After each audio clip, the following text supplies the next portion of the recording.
Hi, everybody, and welcome back to A Consultant's Guide to TSR. Today, we are going to be talking about online tutoring, in particular written feedback, or asynchronous tutoring, as it's called in the field.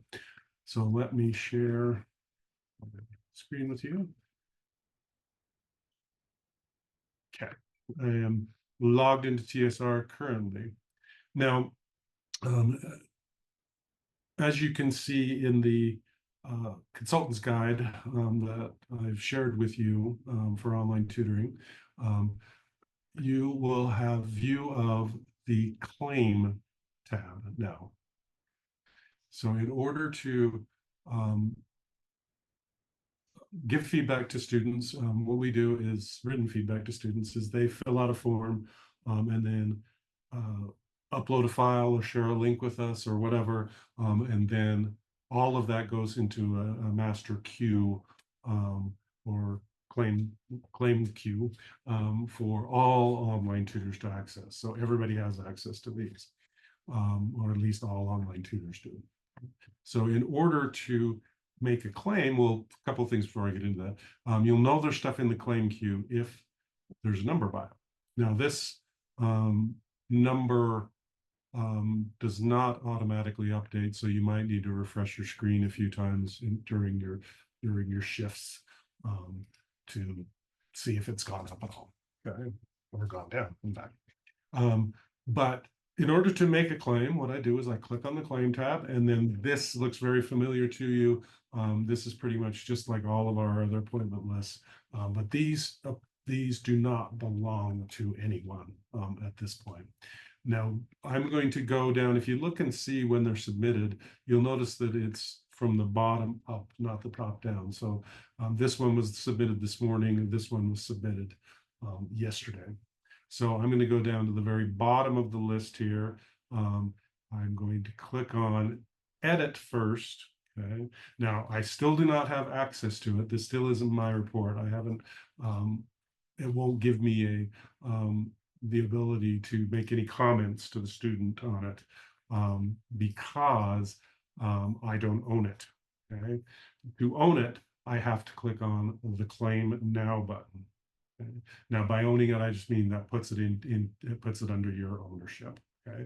So if I click Claim Now, it's moved to me. It says report successfully claimed. Now, if I'm logged in and somebody else claims this first, then it will bump me out and say that somebody else has claimed it. Okay, so two people can't claim the same report at the same time. Okay, the system prevents that from happening. Now, the difference you'll notice is down here in the comments box that I can now make comments to students. So I can go about this. I can take a look at the link. This student provided a link. I can take a look at that link. I'll show you another one in a minute where they provide a downloadable paper. Okay, so I can go to the student's link, and this is a Google Doc, and there it is. Now, one thing about this is that you don't want to do is make comments on the paper itself in the link. You can do that technically, but since we no longer have Google accounts, that would be your own personal Google account. So I would just write out comments to the student in the comment box on the claim form. Okay. It's kind of tricky as well to make comments because sometimes they go into the void and the student may never see them. Okay, so any comments you make, I would highly suggest, unless you're absolutely certain that the student will be able to see them, I would suggest that you make them in the comments box here, and you can copy and paste from their document if you want to point out specific examples. Okay. Now I can type in my comments here. And I usually will start off with, a friendly greeting. This student is Corbin. Start out with a friendly greeting and usually thank them for submitting their paper. And I might even go more specific. What kind of paper is it? This is a literacy analysis or literacy analysis.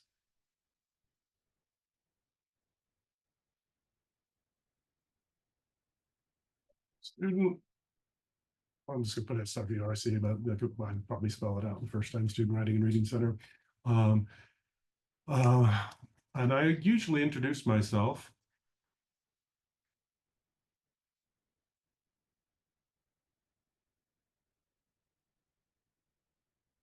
Now, one of the things I usually highly suggest again with online tutoring is you look at their questions. And this student has questions about, is the assignment clear or on what it's about? How can I improve the writing to be more professional? How do I improve my grammar to make sure it all sits? And I will say something, I see that you want to focus on improving, or excuse me, you want to focus on whether you are clear on what it is about, how you can improve the writing,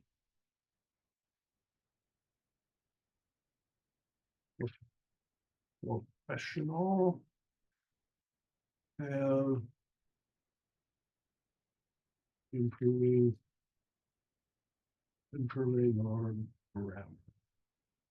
Now, the reason I do that is just simply, again, so that the students' expressed needs are addressed. That's their questions, and I'm going to, make sure that I focus on those things at some point in when I'm writing up my response to the student. Um, and again, a friendly greeting is nice, and not just dropping it and saying, here are comments, because again, the idea we want to with this is we want to try to approximate a discussion, and the student can actually write back to you. And what we find is that when there's more friendly, engaging comments up front to the top, the student really will respond more often than if it's just here are my comments kind of thing. So trying to build a relationship through writing in an asynchronous fashion. I know, again, that can be difficult to do. At this point, I would probably go through and read the piece, and then I will, again, focusing on the student's needs, certainly focus on those areas. And then if there's also anything else that comes up that I notice in the paper, I'll probably also comment on that. And I could probably say that if I notice anything else important that you might want to focus on, I'll mention that too. And in that way, I set the stage for to set the stage for in case there's something comes up, maybe there's something about how it's organized or something like that. Okay? So with that, I'd go and read it, make my comments. Okay. And then at the end, I do a bit of leave taking. Again, this is just as important as the introduction. I would say something again, thanks again for letting me read and comment on your draft. Please submit it again or come visit us in the SWRC on campus or set up a live session, something like that. And then I'll sign it with my name, like that. You could do, there's all sorts of ways of leave taking there, but I always do generally try to encourage the students to submit again or come and visit us. Come and visit. It's also, if there's something particularly difficult to explain through writing, creating a live session or coming into the center is always an option for students. Now, when I'm done with that, I'll go up and put in how much time I spent on it, and then I'll click finish. And again, when I click finish, what happens is it kicks out to the student an email and notifies them that that a tutor has made comments on their draft, and they can log in and see them. Okay, now I'm not going to do that here because this is actually a real session and I don't want to send that student, give that student the idea that there's comments waiting, then there aren't. So I'm just going to hit cancel here. But I can look at a, here's one that actually the student, their draft didn't work. Their draft, sorry, their what they submitted was uh, either the file didn't upload or there's something wrong with it. Now you'll notice one thing about in these, I am unable to type in this box anymore. That's just simply because to keep consistency, once the student has been notified, once it's there, you can't change the report. But all of that gets piped into the talk page, which is this. Now, if you've watched the video on live online tutoring, you'll notice this is the box that we use to initially communicate if the student wants to do only a text chat.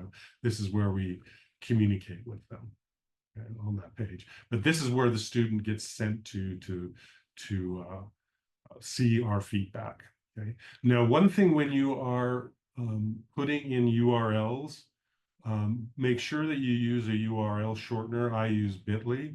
The reason that is important is simply because if you don't, then it messes up the formatting of this talk page. So remember to use a URL shortener if you are uh, using a long URL. Okay. Now, one other thing, a student may make comments to you that will show up in green there. I know Beth had one from the other day. Let's see. And by green, it looks like Beth looked at the comment the student had made. But this little talk button here, if you have a comment, will show up in green, okay? And you will also have a little notification up here saying that a student has made a comment on one of your sessions or one of your talk pages there, okay? And you can always click on that to go back to it, okay? And feature Clint here again, and I just realized I forgot to show you how to, or what it looks like when they submit a file to us rather than a link. It's real simple. Get back to my share here.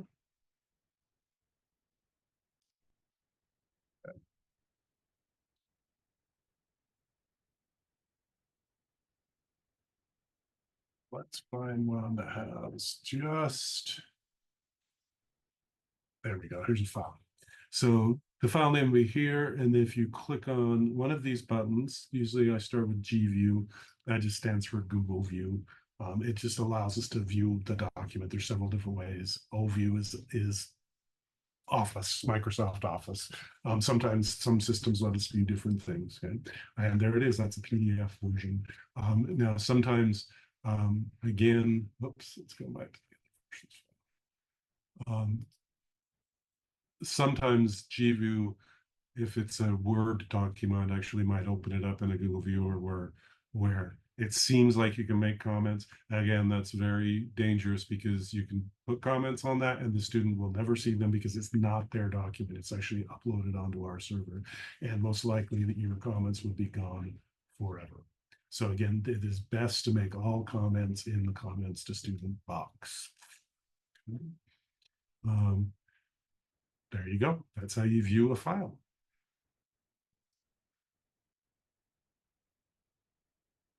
I know this is a really quick overview of written feedback or asynchronous tutoring.